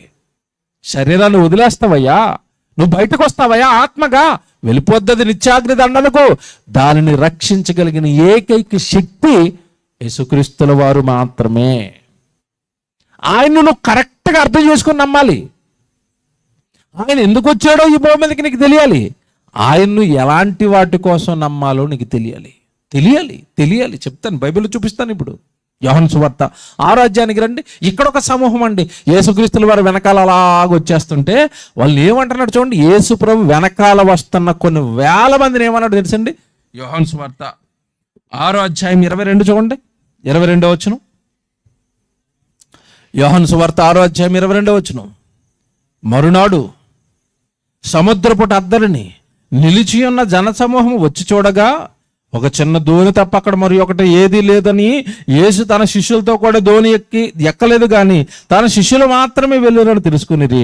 అయితే ప్రభు కృతజ్ఞతాస్తుతులు చెల్లించినప్పుడు వారు రొట్టె భుజించిన చోటునకు దగ్గరనున్న తిబిరయి నుండి వేరే చిన్న దోణులు వచ్చెను. కాబట్టి యేసును ఆయన శిష్యులను అక్కడ లేకపోవడం జనసమూహము చూచినప్పుడు వారు ఆ చిన్న దోణులెక్కి యేసును వెతుకుచు కపెర్నహూమునకు వచ్చేసారు. ఏమంటే చోట మీటింగ్ వచ్చారు యేసు కోసం, అక్కడ లేడైనా. అక్కడ లేకపోయేసరికండి చిన్న చిన్న దోణులు కట్టించుకుని మళ్ళా పెద్ద పెద్ద ప్రయాణాలు చేసుకుని కపెర్నహూములో యేసుక్రీస్తుల వారు ఉన్నాడు అని తెలుసుకుని అక్కడికి వచ్చేసారు వీళ్ళు, జనసమూహం. ఎవరు వీళ్ళందరూ అంటే యేసుక్రీస్తుల వారు పెట్టిన రొట్టెలు చేపలు తిన్న జనసమూహం వీళ్ళు. జాగ్రత్తగా వినాలి. యేసుప్రభు ఒక చోట లేడని మరొక చోటకి వెతుక్కుంటూ పడవలు కట్టించుకుని వచ్చేసారు. ఏమన్నా మీకు మీకు మీకు బాగా అర్థం కావాలంటే, ఇప్పుడు మీకు మీటింగ్ అని ఎక్కడని చెప్పారు చెప్పండి? ఊరి పేరేంటి? రావినూతలు కదండి, ఊరిదినా? రావినూతలు. మీకు మీటింగ్ ఎక్కడని చెప్పారు? పాంప్లెట్లలోను ప్రచారంలో ఎక్కడని చెప్పారు? రావినూతల మీటింగ్ అని చెప్పారు. మీరు ఇక్కడ మీటింగ్ వచ్చేసారు అనుకోండి, మీటింగ్ అక్కడ కాదు అద్దంకులో పెట్టామన్నారు అనుకోండి, మళ్ళీ మీరు ఎవరైనా వస్తారా ఇంటికి వెళ్ళిపోతారు చెప్పండి? మీరు చెప్పండి, వస్తారా ఇంటికి వెళ్ళిపోతారా? ఏంటి ఎక్కడ మీటింగ్ అని చెప్పి వేరే చోటకి వెళ్ళిపోవడం ఏంటి? మేము అంత దూరం రామని ఇంటికి వెళ్ళిపోతాం. వాళ్ళు అలాగే యేసుప్రభు అక్కడ ఉన్నాడని మీటింగ్ వచ్చేసరికి అక్కడ లేడు. అక్కడ దూరాలు కట్టించుకుని కపెర్నహూముకి వచ్చారు. చాలా దూరం అండి, దూరం వచ్చేసారు మీటింగ్కి. ఎవడు అంత కష్టపడి అంత దూరం ప్రయాణం చేసి యేసుప్రభుని చూడడానికి మీటింగ్కి వచ్చినప్పుడు వాళ్ళు కనపడగానే యేసుప్రభు ఏమనాలి చెప్పాలి? ఏమనాలి? మీరు ఊహించండి, ఏమని ఉంటాడు? ఎంత భక్తిపరులయ్యా మీరు! నేను అక్కడ లేనని, ఆ ఊరిలో మీటింగ్కి లేనని, ఇక పడవలు కట్టుకుని సముద్రంలో ప్రయాణం చేసుకుని మళ్ళా నన్ను వెతుక్కుంటూ నేనున్న నా ఊరికి వచ్చేసారా, ఈ ఊరికి వచ్చేసారా మీరు? అబ్బా, మీరు చాలా భక్తిపరులు, గొప్పవాళ్ళు అనాలి అన్నాడు అనుకుంటున్నారా? ఇందా చెప్పిందే మళ్ళీ అప్లై చేస్తున్నాను. వీళ్ళు ఎంత కష్టపడి నా దగ్గరికి ఎందుకు వచ్చాడు? ఆగండి రా ఒకసారి అని మళ్ళీ వాళ్ళకి స్కానింగ్ వేసాడు. ఏం స్కానింగ్? ఆయన అందరి ఆంతర్యములను ఎరిగినవాడు. వీళ్ళు ఎంతగా ప్రయాసపడి నా దగ్గరికి ఎందుకు వస్తున్నారు? నేను చెప్పే జీవం కలిగిన వాక్యం విని బ్రతుకులను మార్చుకుని పరలోకం వచ్చేయడానికి వస్తున్నారా నా వెనకాల? ఎందుకు వచ్చారు వీళ్ళని స్కాన్ చేశాడు. స్కానింగ్లో తేలింది ఏంటంటే ఇదంతా భోజనాల బ్యాచ్. అంటే ఇప్పుడు యేసుప్రభుని వెంబడిస్తున్నా దేనికి అనుకుంటున్నారు? వాక్యం కోసం అనుకుంటున్నారా? దేనికోసం? భోజనాలకి వెంబడించారండి. ఏమంటున్నాడు చూడండి వాళ్ళందరినీ చూసి. 25వ వచనం, సముద్రపు అద్దరిని ఆయన కనుగొని, బోధకుడా నీవెప్పుడు ఇక్కడికి వచ్చితివని అడగగా యేసు, మీరు సూచనలు చూచుట వలన కాదు గాని రొట్టెలు భుజించి తృప్తి పొందుట వలననే నన్ను వెతకుచున్నారని మీతో ఏ డౌటు లేకుండా నేనే ఖచ్చితంగా చెప్తున్నాను అన్నాడు. సరే, ఎలాగుందో? మీరంతా నన్ను వెతుకుతున్నది భోజనాల కోసం. ఎందుకంటే ఆయన పెట్టే భోజనం మామూలుగా పెట్టేవాడు కాదు. ఏం భోజనం? ఇశ్రాయేల్కి ఫేమస్ ఫుడ్ అది, రొట్టెలు చేపలు. మనకి చికెన్ బిర్యానీ, మటన్ బిర్యానీ ఎంత ఫేమస్, వాళ్ళకి అది అంత ఫేమస్. రొట్టెలు చేపలు పెడతంటే అబ్బా యేసుప్రభు ఏమైనా చెప్పనివ్వండి, ప్రసంగం మనకు అనవసరం అండి. చివర్లో రొట్టెలు పెడతాడండి, అదిరిపోతాయండి అవి. అంత భోజనాలు తినడానికి యేసుప్రభు వెనకాల వస్తే అంటున్నాడు, మీరు రొట్టెలు తిని భుజించటం కోసమే నన్ను వెతుకుతున్నారు కానీ నేను చెప్పే జీవం కలిగిన వాక్యం కోసం మీరు నా దగ్గరికి రాలేదు. గెట్ అవుట్ అన్నాడు. వీళ్ళని కూడా పొండి, మీరు అసలు నన్ను నమ్మేవాళ్ళు కాదు, నేను మీకు వాక్యము చెప్పను, వెళ్ళిపోండి, నన్ను వెంబడించొద్దు. ఏమంటే మనకి బైబిల్ బాగా చదివితే యేసుక్రీస్తుల వారి మనస్సు అర్థమవుతుంది, ఆయన్ని ఎందుకు వెంబడించాలో అర్థమవుతుంది. వెంబడించేటప్పుడు ఎంత కష్టం వచ్చినా ఆయన్ని విడిచిపెట్టుకొని వెళ్ళకూడదన్నది మనకు అర్థమవుతుంది. ఆయన ఎందుకు వెంబడించాలో అర్థమైతే. అందుకేనండి ఈ ప్రసంగం మీరు చదవండి. యోహాను సువార్త 6వ అధ్యాయం చాలా పెద్దదండి. ఇది ఏం ప్రసంగం చెప్పాడో తెలుసండి వాళ్ళకి? ఇదిగో శిష్యులారా, జనసమూహం, మీ అందరికీ చెప్తున్నాను, రొట్టెల కోసమో, ధనం కోసమో, 3 పూటలు తిండి కోసమో, ఉద్యోగాల కోసం, వ్యాపారాల కోసమో, ఆస్తుల కోసమో నన్ను వెంబడించకండి. నేను వచ్చింది దేనికో తెలుసా? మీకు జీవాన్ని ఇవ్వడానికి వచ్చాను. అది నా దగ్గర మాత్రమే దొరుకుతుంది. దాన్ని కనుగొనడానికి నాతో వెంబడించండి, నన్ను వెంబడించండి. ఇదే యోహాను సువార్త. మీరు ఇంటికి వెళ్ళిన తర్వాత అందరికీ చదువుకోండి. నేను 33వ వచనం చదువుతాను చూడండి. 33, 34, 35 చూడండి ఏమంటున్నాడు. పరలోకము నుండి దిగివచ్చి లోకమునకు జీవమునిచ్చినది దేవుడు అనుగ్రహించు ఆహారం అయి ఉన్నది. అది లోకానికి జీవాన్ని ఇచ్చే ఆహారం పట్టుకుని వచ్చాను నేను. జీవాహారం వాక్యాన్ని పట్టుకుని వచ్చాను. దానికోసం మీరు నన్ను వెంబడించకుండా తింటే అరిగిపోయే చేపల కోసం ఏంటంటే నాయనకాలు తిరుగుతున్నారు మీరు. ఎంత బాగా మాట్లాడుతున్నాడు చూడండి. 33 మళ్ళీ చదువుతున్నాను. పరలోకము నుండి దిగివచ్చి లోకమునకు జీవమునిచ్చున్నది దేవుడు అనుగ్రహించు ఆహారం అయి ఉన్నదని మీతో నిశ్చయముగా చెప్పుచున్నానని వారితో చెప్పాను. 34 కావున వారు, ప్రభువా ఈ ఆహారం ఎల్లప్పుడూ మాకు అనుగ్రహించమని. అందుకు యేసు వారితో ఇట్లనెను, జీవాహారము నేనే, నా యొద్దకు వచ్చి వాడు ఎన్నడును ఆకలి కొనడు. నా యందు విశ్వాసం ఉంచేవాడు ఎప్పుడునూ దప్పిక కొనడు. నేను ఇచ్చే జీవాహారం తినండి, వాక్యం తినండి రా బాబు, నేను ఇచ్చే వాక్యం నేర్చుకుంటారా, మీరు బతికేస్తారా. ఈ ఆకలి, నేను నా దగ్గర రొట్టెల కోసం వస్తున్నారు, నేను ఈరోజు రొట్టెలు పెడతాను, రేపు మీటింగ్ ఉండదు, మీకు ఎవడు పెడతారు రొట్టెలు, రేపు మళ్ళీ ఆకలేస్తుంది. అదే నేను ఇచ్చే జీవాహారం వాక్యం నేర్చుకున్నారు అనుకోండి, 60-70 ఏళ్ళు భూమి మీద హాయిగా బ్రతుకుతారు. చచ్చిపోయిన తర్వాత ఆకలి దప్పికలు లేని మహాలోకం, పరలోకానికి వస్తారు. అక్కడ ఆకలి ఉండదు, దప్పికలు ఉండవు, బాధలు ఉండవు, కష్టాలు ఉండవు. అది నేను ఇవ్వడానికి వచ్చాను రా. నేను ఎవరినో కరెక్ట్గా అంచనా వేయండి. మీరు ఫస్ట్ నన్ను అర్థం చేసుకోండి. నేను ఏమి ఇవ్వడానికి పరలోకం నుండి దిగి వచ్చానో అర్థం చేసుకోండి. అది కాకుండా చేపలు రొట్టెలు అనుకున్న ఆ వెనకాల మీరు తిరుగుతున్నారు. ఆడేమో ఆ శాస్త్రి గారు పోయాడు, ఆడు దేనికి వస్తానన్నాడు వెనకాల. ఇల్లులు, ఆస్తులు, పొలాలు అనుకుంటూ వాడొచ్చాడు, ఆహారం అనుకుంటూ మీరు వస్తున్నారు. ఏమన్నా ఇంకో కొంతమంది వస్తారండి, పాపం నిత్యజీవం పరలోకం ఉందనే కొంతమంది వెంబడిస్తారు. జాగ్రత్తగా ఉండండి, స్టేజ్లు ఇవి. మీరు వింటున్న ప్రసంగం బాగా ఆలోచిస్తే మామూలు ప్రసంగం కాదు ఇది. చాలామంది ప్రభు దగ్గరకు వస్తారు, పరలోకం ఉందని తెలుసు, పరలోకం వెళ్ళాలని తెలుసు. కానీ వీళ్ళు ఎలాంటి వాళ్ళు అంటే, దేవుడి కోసం నిలబడడంలో ఏదైనా చిన్న కష్టం వస్తేనో, చిన్న శ్రమ వస్తేనో, ఏముందలేండి పరలోకం, ఏముందలేండి యేసు ప్రభువుని విడిచిపెట్టి వెళ్ళిపోతారు. అలాంటి వాళ్ళు ఎవరైనా నా వెనకాల ఉన్నారేమో జాగ్రత్తగా చూసుకోండి అన్నాడు. మళ్ళా లోకాసు వార్త 14వ అధ్యాయానికి రండి. లోకాసు వార్త 14వ అధ్యాయం చేయండి. ఎవడు వెంబడిస్తున్న వాళ్ళని ఇన్ని రకాలుగా ప్రశ్నలు వేశాడు, ఇన్ని రకాలుగా ఏమండి బోధ చేశాడు ఆయన. నన్ను వెంబడించే వాళ్ళు ఇంత బాగుండాలని కోరుకున్నాడు. లోకాసు వార్త 14వ అధ్యాయం 25 చూడండి బైబిల్లో. లోకాసు వార్త 14వ అధ్యాయం 25 వచనం. బహుజన సమూహములు ఆయనతో కూడా వెళ్ళుచున్నప్పుడు, సరే ఎంతమంది వెళ్తున్నారట? బహుజన సమూహములు వేలల్లో ఆయన వెనకాల వెళుతుంటే,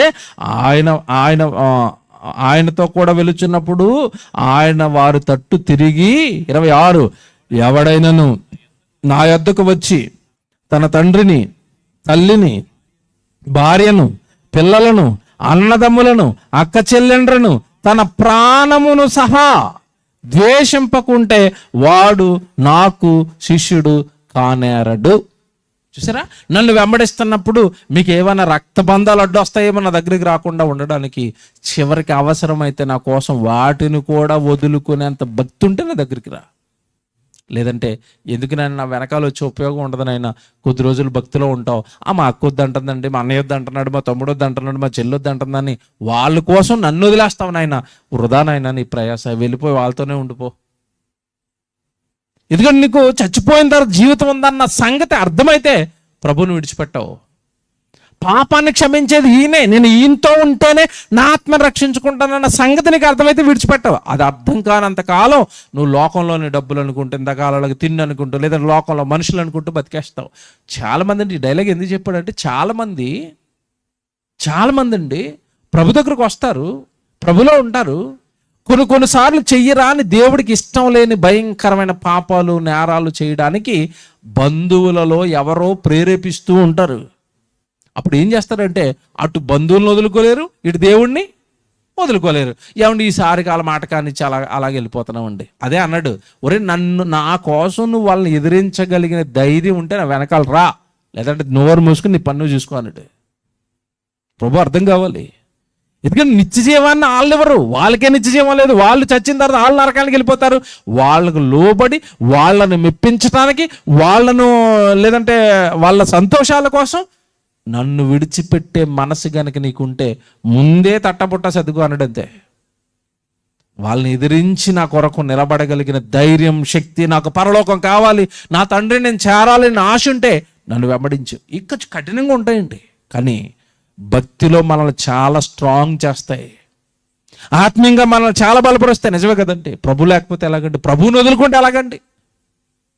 ఈ పనికిరాని తుచ్చమైన శరీరం కోసమో, తుచ్చమైన బంధాల కోసమో 60-70 ఏళ్ల తర్వాత ఎవరెవరికి చెల్లి, ఎవరెవరికి అక్క, ఎవరెవరికి అన్నయ్య, ఎవరెవరికి తమ్ముడు శవంగా మారిపోయావంటే బంధాలన్నీ కట్ అయిపోతాయే. అప్పటి వరకు అమ్మ అమ్మ అమ్మ అమ్మ అన్న కొడుకే చచ్చిన వెంటనే ఇంట్లోంచి లాక్కొచ్చేస్తాడు. ఎక్కడ? మొదట టెంట్లో, అది కూడా ఒక్కరోజే. టెంట్లో ఒక్కరోజు ఉంచుతాడు. ఒక్కరోజు తర్వాత కాస్త ఎవరైనా ఫ్రెండ్స్ లేట్ అయ్యారంటే వెంటనే టెంట్లో నుంచి ఐస్ బాక్స్లోకి వెళ్తావు. ఐస్ బాక్స్లో మహా అయితే 2 రోజులు ఉంటావు, 3వ రోజు నేను గెంటేస్తారు. ఎక్కడికి? శ్మశానానికి. దీనికోసమా మా ఓటు రావద్దు అంటున్నాడని ప్రభుని వదిలేసావు? చచ్చిపోయిన తర్వాత నిలబడాల్సింది ఆయన ముందు కదా, చచ్చిపోయిన తర్వాత నిన్ను చేర్చుకోవాల్సింది ఆయన కదా, చచ్చిపోయిన తర్వాత నీకు జీవం ఇవ్వాల్సింది ఆయన కదా. చచ్చిపోయిన తర్వాత నా కొరకు బ్రతికి మరణించావా, నా కొరకు రా అని చేర్చుకుని నిన్ను పరలోకానికో పరదేశుకొని నిన్ను చేర్చుకోవాల్సింది ఆయన. కానీ ఆయన నువ్వు భూమి మీద మనుషుల కోసం వదిలేసావు. కనుక వెంబడిస్తున్న మనము ప్రభువుని ఎలా వెంబడిస్తున్నాం, దేనికోసం వెంబడిస్తున్నాం, వెంబడిస్తున్నప్పుడు మనకేమైనా చిన్న చిన్న బలహీనతలు వస్తే ఈ చిన్న చిన్న బంధాల కోసము బలహీనతల కోసము ప్రభువుకి ఏమైనా అన్యాయం చేస్తున్నామా చూసుకోవాలట. మన భక్తి జీవితాన్ని చూసుకోవాలి. ఎందుకంటే ఆయన అందరి హృదయములను ఎరిగినవాడు. మనకి ప్రభు మీద ఇష్టం ఉందా, మనుషుల మీద ఇష్టం ఉందా పసిగట్టేస్తాడు. నీ కొరకు ప్రాణం పెట్టాను కదా, నీకోసం చేతిలో మేకులు వేయించుకున్నాను కదా, నీకోసం ముళ్ళ కిరీటం పెట్టించుకున్నాను కదా, నాకంటే ఏమీ చేయని మనుషులను అంతగా ప్రేమిస్తున్నావేంటి? నువ్వు తింటావని నువ్వు పుట్టక మునిపై సకల సృష్టిని నీ కొరకు కరిగించాను కదా. ఎన్ని రుచులు తింటున్నావు, ఎన్ని రంగులు అనుభవిస్తున్నావు, అన్ని అనుభవిస్తూ కూడా నన్ను నమ్మక పాపం చేస్తే నీకోసం సిలువలో చచ్చిపోయిన నాకంటే ఎవడు నీ కోసం త్యాగం చేశాడు? ఎవడు నాకంటే ఎక్కువ నీకు? ఎవడు నాకంటే గొప్ప నీకు? నేను యేసుప్రభు పక్షాన్ని మాట్లాడుతున్నాను. ఆయనకంటే మనకి ఎవడు గొప్ప, ఆయనకంటే మనకి ఎవడు ఎక్కువ ఈ లోకంలో? మీరు చెప్పండి, ఏం చేసింది మానవ జాతి నీ కోసం? ఎందుకు అంతలో వెంపర్లాడుతున్నావు?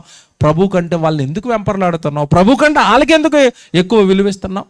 చాలామంది అంటారండి, నాకు బాగానే ఉండాలన్నందుకని మా వాళ్ళు ఒప్పుకోవట్లేదండి. ఈ డైలాగ్ చూసారు ఎంత నైస్గా ఉంటుందో. నా కోసం కాదండి, ఎవరి కోసం అండి? మా కోసం అండి. కులాలు చూడొద్దయ్యా, మనం క్రైస్తవం కదా, కులం అంటే ప్రభుకు నచ్చదు అన్నాం అనుకోండి. పెళ్లి సంబంధం చూసేటప్పుడు అంటాడు, అండ్ మా కోసం కదండి, మా వెనకాల ఒప్పుకోవట్లేదండి. మరి వెనకాల పోయే చోటకి ఎక్కడ పోతారు? ఆ మనుషులందరూ ఒకటే నా పిల్లలు అంటే కులాలు కుళ్ళులో నువ్వు కొట్టుకుపోతానంటే ఆ కొట్టుకుపోతున్న వాడికి బుద్ధి చెప్పకపోగా, కులవేటరాని వాడిని ఎదిరించకపోగా, కులవేటరాని వాడికి బుద్ధి చెప్పి ప్రభు వాక్యాన్ని చెప్పకపోగా కులం కుళ్ళులో నువ్వు కొట్టుకుని పోతున్నావు అంటే అసలు నువ్వు ప్రభువుని ఎక్కడ గెలిపించావు? ముందే ఆలోచించుకోండి. నన్ను వెంబడించాలనుకున్నారా? ఏ త్యాగానికైనా ఒడిగట్టగలిగిన శక్తి మీకుంటే మీ వెనక నేను ఉంటాను, మర్చిపోకండి. వెనక మనుషులను వదిలేయచ్చు, మనుషులు మనకి దూరం అవ్వచ్చు, మన వెనక స్ట్రాంగ్గా మన వెనక నిలబడిపోయేది ప్రభు సృష్టికర్త నిలబడితే. నీకు ఏం కావాలి ఈ సృష్టిలో? నీకు ఏం కావాలి చెప్పున్నాను, నీకు ఏం కావాలి? నా వెనకుండు, నన్ను వెంబడించు, నాతో పాటు ఉండు. ఏమండి, ఈ వెంబడిస్తున్న వాళ్ళు ఎవరికి అర్థం కాలేదండి. మీరు అక్కడికి వచ్చేద్దాం యోహాను సువార్త 6వ అధ్యాయానికి. ఆ భోజనం కోసం వస్తున్న వాళ్ళందరినీ గద్దించి మీకు అర్థం కాలేదు విషయం. ఏమంటే శరీరపు మాయలోనే మీరు బతుకుతున్నారు.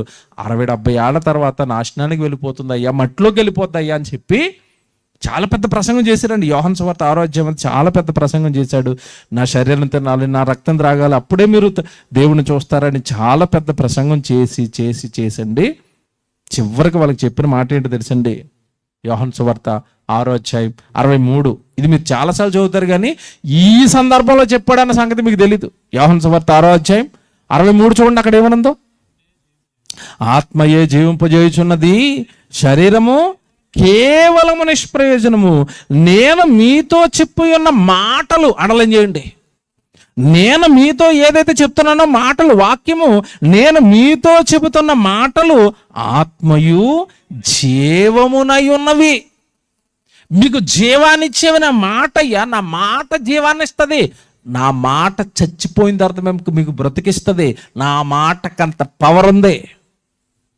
కలుగుగాక సూర్యుడు అంటే కలిగింది, కలుగుగాక చంద్రుడు అంటే కలిగింది. అది నా పవర్. సృష్టిని మాటతో కలిగించాను నేను. నా మాట చాలా శక్తి కలిగింది, పవర్ కలిగింది.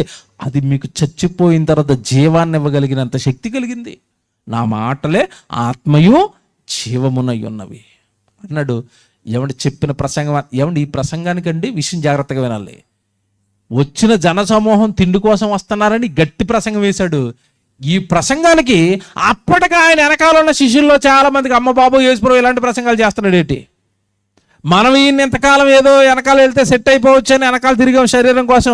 ఈయన శరీరం నిష్ప్రయోజనం అన్న తర్వాత, శరీరం కోసం నన్ను నమ్ముకోవద్దన్న తర్వాత ఈయన్ని వెంబడించటం వేస్ట్ అని శిష్యులు, ఆయన దగ్గర అప్పటి వరకు ఉన్న శిష్యులండి ఈ ప్రసంగం వలన కొంతమంది దూరం అయిపోయారండి.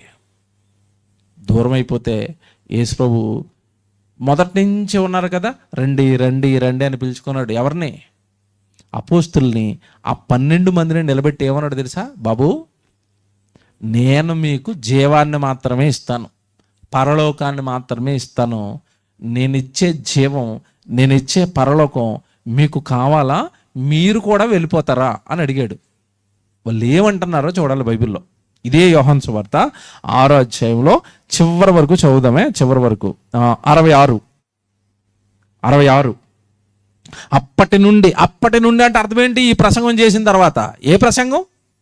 ఆత్మీయ జీవింపు చేయుచున్నది, శరీరం కేవలం నిష్ప్రయోజనం, శరీరం కోసం నన్ను నమ్మకండి అన్నాడు. ఈ ప్రసంగం చేసిన తర్వాత అప్పటి నుండి ఆయన శిష్యులలో అనేకులు వెనుకకు తీసి మరి అన్నాడును ఆయనను. అంటే చాలామంది వెళ్ళిపోయారా? ఎవరు వెళ్ళిపోయారట?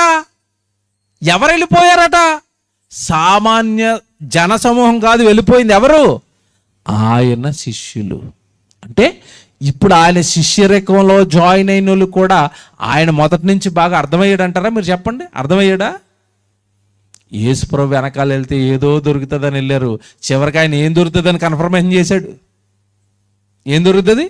నా వెనకాల వస్తే జీవం దొరుకుతుంది, పరలోకం వస్తుంది, దట్స్ ఇట్, అంతే. లోక సంబంధమైనవి, శరీర సంబంధమైనవి నా వల్ల ఏమి దొరకమంటే నీకు మాకు టాటా అని వెళ్ళిపోయారు వాళ్ళు. ఎవరు?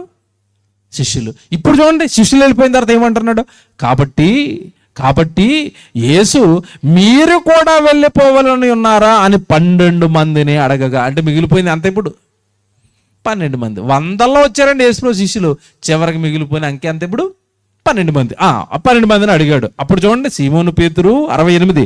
సీమోను పేతురు, ప్రభువా ఎవని యొద్దకు వెళ్ళుదుము? నీవే నిత్య జీవపు మాటలు గలవాడవు. ఈయనకి అర్థమైంది. ఎవరికి? పేతురు గారికి అర్థమైంది.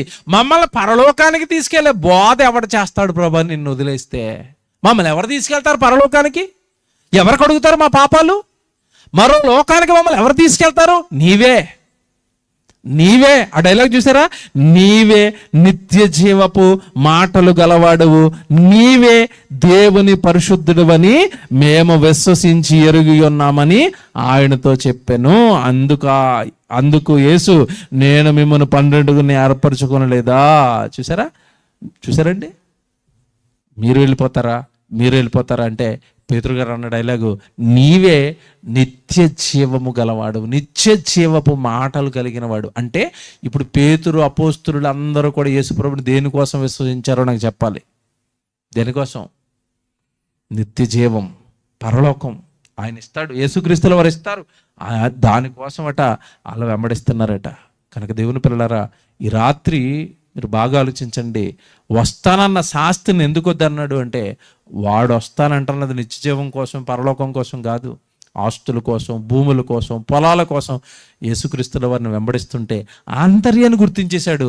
వద్దురా, నాకు నీకు సెట్ అవ్వదు, నేనేమో జీవాన్ని ఇస్తానంటాను, నువ్వేమో దేనికోసం వస్తున్నావు? ఆస్తుల కోసం వస్తున్నావు, నీకు నాకు సెట్ అవ్వదురా, నువ్వు నాలో నుంచి వెళ్ళిపో. కనుక మీరు ఇప్పుడు బాగా బైబిల్ ఆలోచిస్తారంటే మనకు అర్థమయ్యేది ఒకటే, ప్రభువును మనం దేనికి వెంబడిస్తున్నాం? ప్రభువును మనం దేనికోసం విశ్వసిస్తున్నాం? ఈ లోకం కోసమో, ఈ లోకంలో ఉన్న శరీరం కోసం ప్రభువుని నమ్మామనుకోండి, అది సరైన విశ్వాసం మాత్రం కాదు.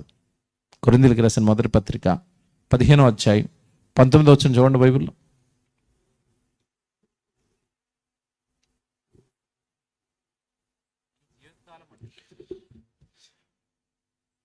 కొరింథీయులకు రాసిన మొదటి పత్రిక 15వ అధ్యాయం 19వ వచనం. ఈ జీవితకాలం మట్టుకే మనము క్రీస్తునందు నిరీక్షించిన వారమైన ఎడల మనుషులందరికంటే మనము దౌర్భాగ్యులమయ్యుందుము అన్నాడు. చూసారా? ఈ జీవితకాలం మట్టుకే అన్నాడు. చూసారా? ఈ జీవితకాలం 60-70 ఏళ్ళ ఈ జీవితం కోసం యేసుప్రభువు నమ్మేవా? పరలోకం కోసం నమ్మలేదా? జీవం కోసం నమ్మలేదా? చనిపోయిన తర్వాత బ్రతకాలని లేదా? చచ్చిపోయిన తర్వాత ఆత్మ నిత్యాగ్ని దండానికి వెళ్ళిపోతే దాన్ని తప్పించుకోవాలని లేదా? దేనికోసం నమ్మావు? ఈ జీవితం కోసమా? రాబోయే జీవితం కోసం నమ్మేవా? కొలసీలకు రాసిన పత్రిక 3వ అధ్యాయం మొదటి 3 వచనాలు కూడా చదవండి. కొలసీలకు రాసిన పత్రిక ముగించేస్తాను. కొలసీలకు రాసిన పత్రిక 3వ అధ్యాయం 1వ వచనం చూడండి. కొలసీలకు రాసిన పత్రిక 3వ అధ్యాయం 1వ వచనం. మీరు క్రీస్తుతో కూడా లేపబడిన వారైతే పైనున్న వాటినే వెతకండి. పైన అనగానే పరలోకం, ఈ ఆకాశానికి కావాలా చెప్తున్నాడు. పైనున్న వాటినే వెతుకుడి. అక్కడ పైన పరలోకంలో అక్కడ క్రీస్తు దేవుని కుడి పార్శ్వమున కూర్చుండి ఉన్నాడు. పైనున్న వాటి మీదనే కానీ భూ సంబంధమైన వాటి మీద మనస్సు మనస్సు మనస్సు మనస్సు పెట్టుకోకండి. వాడు అది పెట్టుకునే వచ్చాడు యేసుప్రభు దగ్గరికి, ఆస్తులు ఇల్లులు పొలాలు అనుకుంటూ. వెనకాల కొంతమంది వచ్చారు వాళ్ళ భోజనాల కోసం. ఈ భూ సంబంధమైన మనసుతోనే యేసుప్రభు దగ్గరికి వచ్చారు వాళ్ళు. ఎంత బాగా రాస్తున్నాడు చూసారా, బైబిల్ ఎంత బాగుంది చూసారా, బైబిల్ అంతా చదువుతుంటే ఒకేలా ఉంది చూసారా. భూ సంబంధమైన వాటి మీద మీరు ఏం పెట్టుకోవద్దట, మనస్సును పెట్టుకోకండి. ఏమండి, ఈ ప్రసంగం అంతా చెప్పిన తర్వాత మీకు ఒకటి అర్థం అవ్వాలి. మరి మాకు తిండి బట్ట జీవనం ఎలాగండి అనుకుంటారా? యేసుప్రభు మాట చెప్పాడు. ఏమని? మీకు అక్కరగా ఉన్నవేవో ఆయనకు తెలుసు, వాటిని అడగండి అన్నాడా, అడగొద్దు అన్నాడా? మీరు చెప్పండి. మీకు కావలసిన ఏమంటే భూమి మీద బ్రతకడానికి తిండి బట్ట, ఉండడానికి ఏదో గూడు, ఇవన్నీ మన కనీస అవసరాలు. అవి లేకపోతే మనం బ్రతకలేం. అవి మీరు అడగండి అన్నాడా? మీరు భక్తిగా ఉంటే అవి అడగక మునిపే నేను ఇచ్చేస్తాను అన్నాడా? మీరు చెప్పండి. ఏమంటే మన పిల్లలు ఉంటారండి, పొద్దున్న లేస్తే వాడు టిఫిన్ చేస్తాడు, టిఫిన్ నాకు పెట్టాలి అని రాత్రి అడుగుతాడా? వాడు అడగక మునిపే అమ్మ సిద్ధం చేస్తుందా? వాడు స్కూల్కి వెళ్తున్నాడు, అమ్మో బిడ్డ స్కూల్కి వెళ్తున్నాడని క్యారేజ్ వండి పెడతాదా? వాడు అడుగుతాడా? మీరు చెప్పండి. వాడు అడుగుతాడా? మీరే వండుతారా? వండుతారు. బిడ్డకి ఏం కావాలో తల్లికి తెలుసా? తెలుసు. భూమి మీద మనం బ్రతకడానికి ఏం కావాలో దేవుడికి తెలుసా? తెలుసు. అవి అడగమని చెప్పలేదు. బ్రతుకును మార్చు తండ్రి, ఏదో తిండి బట్ట ఉండి నా జీవనం కొనసాగుతుంది తండ్రి, నేను మారాలి తండ్రి, నీ వాక్యం నాకు బాగా అర్థం కావాలి తండ్రి, నా బ్రతుకును మార్చుకుని సేవకు ఉపయోగపడాలి తండ్రి, నీ సేవకుడికి ఉపయోగపడాలి తండ్రి, నేను వెళ్తున్న సంఘానికి ఉపయోగపడాలి తండ్రి, మా సంఘం అభివృద్ధి చెందాలి తండ్రి, అనేక ఆత్మలు రక్షించబడాలి తండ్రి, మేమందరం దేవుడి పనిలో ఉండి మేమందరం కలిసి పరలోకానికి రావాలి తండ్రి, నీ వాక్యాన్ని నేర్పించు తండ్రి అని జీవాన్ని అడగవలసిన వాడు జీతాన్ని అడుగుతున్నాడు. ఈరోజు జీవం ఇవ్వడానికి ఆయన వచ్చాడు. ఆయన దగ్గరకు వచ్చి ఏ ప్రార్థన చేస్తున్నావు? జీతమే ప్రభువా, జీతమే ప్రభువా, జీతమే ప్రభు అంటుంటే ఆయనకి ఎలా ఉంది తెలుసండి. నీ స్థితిని బాగానే ఉంచాను కదా, నువ్వు బాగానే ఉన్నావు కదా, ఎందుకు దురాశ పెట్టుకున్నావు? లోకంలో మనుషులు అన్ని జనులు చూసి ఇల్లులు కొంటున్నారు, పొలాలు కొంటున్నారు, ఆస్తులు కొంటున్నారు, నేను కొనేయాలి, నేను ఏం చేసుకోవడానికి అవన్నీ? వాళ్ళు చనిపోయిన తర్వాత జీవానికి రారు కనుక ఈ జీవాన్ని ఆలోచిస్తున్నారు. నీ చచ్చిపోయిన తర్వాత జీవితం ఉందన్న తర్వాత ఉన్నదాంతో నీ జీవితాన్ని చక్కబెట్టుకుని ఉన్నదాంతో నువ్వు తృప్తి పొంది ప్రభు కొరకు బ్రతికి ప్రభు ఉన్న లోకానికి వెళ్ళిపోవాలి. భూ సంబంధమైన వాటి మీద మీరు మనసును పెట్టుకోవద్దు అంటే మనసు ఎక్కడ పెట్టుకున్నావు? ఎవడో మాట్లాడగనా? మనసు ఒక చోట ఉండి మనిషి ఒక చోట ఉన్నాడు అనుకోండి, అక్కడ పనులు బాగుంటాయా డ్యామేజ్ అయిపోతూ ఉంటాయి? చెప్పండి, మీరు చెప్పండి.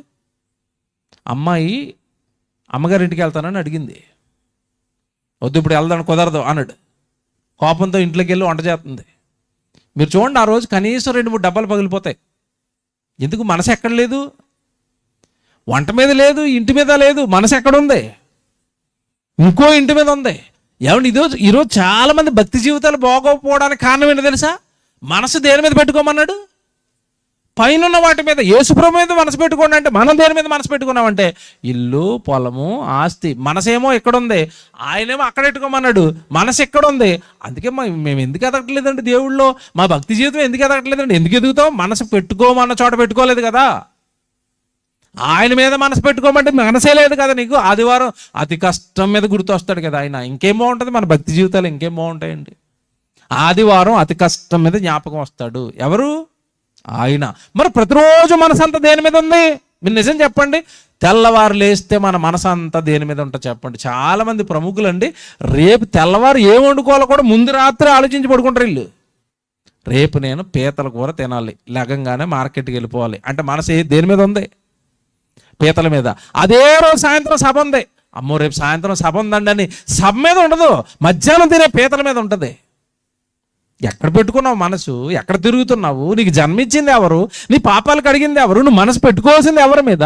నీ మనసు కేంద్రీకరించవలసింది దేని మీద? ఎటు తిరుగుతుంది మనసు? అందుకేనండి భక్తి జీవితాలు బాగోలేదండి, అందుకేనండి మనుషుల్లో మార్పు లేదండి. నువ్వు మనస్సు పెట్టు యేసుప్రభు మీద. నువ్వు మనస్సు పెట్టు బైబిల్ మీద, నువ్వు మనస్సు పెట్టు పరలోకం మీద. ఎందుకు బాగోదు భక్తి జీవితం? ఎందుకు రాదు మార్పు? ఎందుకు బతకలేము దేవుడి కోసం బలంగా? ఎందుకు చేయలేము దేవుడి కోసం? ఎందుకు రాదు మనలో పాపపు ఛాయలు ఉంటావు? ఎందుకు పోవు మనలో? మనస్సు పెట్టు మొదట. మనస్సు పెట్టు, నా మీద మనస్సు పెట్టు నాయన అంటే నువ్వు భూమి మీద మనసు పెట్టావు, అందుకే జీవితం అలా ఉండిపోతుంది. కనుక చాలామంది అంటారు మేము ఎదగట్లేదు అన్న, దేవుళ్ళు ఎదగట్లేదంటే లోపల అర్థమైపోద్ది మాకు. ఎందుకు ఎదగమండి?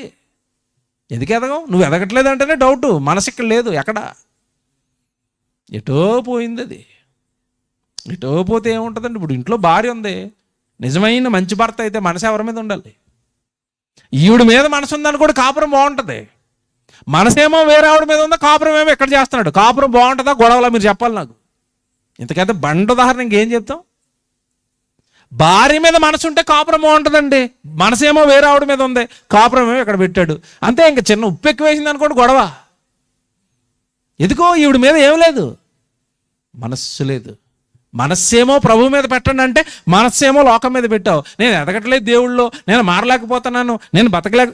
ఎందుకు మారుతావు? మనసు లేదు కదా. ఎక్కడ పెట్టమన్నాడు అక్కడ లేదు కదా మనసు. కనుక దేవుని పిల్లలారా, వాడి మనస్సు బాగోలేదు. యేసుప్రభు దగ్గరకు వచ్చిన వాడి మనస్సు బాగోలేదు. నీకు నాకు సరిపోతున్నాయినా వెళ్ళిపో అన్నాడు. మీకు బైబిల్లో చాలా ఉదాహరణలు, టైం అయిపోయింది, చాలా ఉదాహరణలు చెప్పాడు కదా దేవుడు. బుద్ధిగల కన్యలు, బుద్ధి లేని కన్యకులు, వీళ్ళ 5 వాళ్ళ 5. యేసుప్రభు వస్తాడని నూనెతో సహా సిద్ధపడిన కన్యకులేమో బుద్ధిగల కన్యకులు. ఎప్పుడు వస్తాడో తెలియదు కదండి. నూనె లేకుండా ఉండిపోయారు. ఆయన అర్ధరాత్రి వచ్చాడు. వీళ్ళు వెలిగించడానికి వీళ్ళ దగ్గర ఏం లేదు, నూనె లేదు. ఆ పక్క వాళ్ళని అడిగితే అమ్మ బాబాయ్ మాకే సరిపోదు, మేమేమో బాగుండి అన్నారు. ఈలోపు నూనె తెచ్చుకుని వెళ్ళేలోపు ఈయన తీసుకుని వెళ్ళిపోయాడు. సిద్ధపడలేదు. ఎందుకంటే మనస్సు లేదు, మనస్ఫూర్తిగా లేదు. భక్తి అది ఉంది. వస్తామా పోతామా, వస్తాడులేండి, ఎప్పుడు వస్తాడో మనకి ఎందుకంటే అప్పుడు చూసుకుందామండి నూనె కోసం. చాలామంది బ్రతుకుని మార్చుకోండి అయ్యా, మరణం ఎప్పుడు వస్తుందో తెలియదు, యేసుప్రభు ఎప్పుడు వస్తాడో తెలియదు అంటే మారదాంలేండి, అందరు మారిపోయేట. నీకు ఎందుకు అలా మారపోతే? బుద్ధి కలిగిన కన్యవా, బుద్ధి లేకుండా ఉన్న కన్య. సిద్ధపడ్డావా? ప్రభు వాక్యాన్ని బట్టి సిద్ధపడిపోయావా?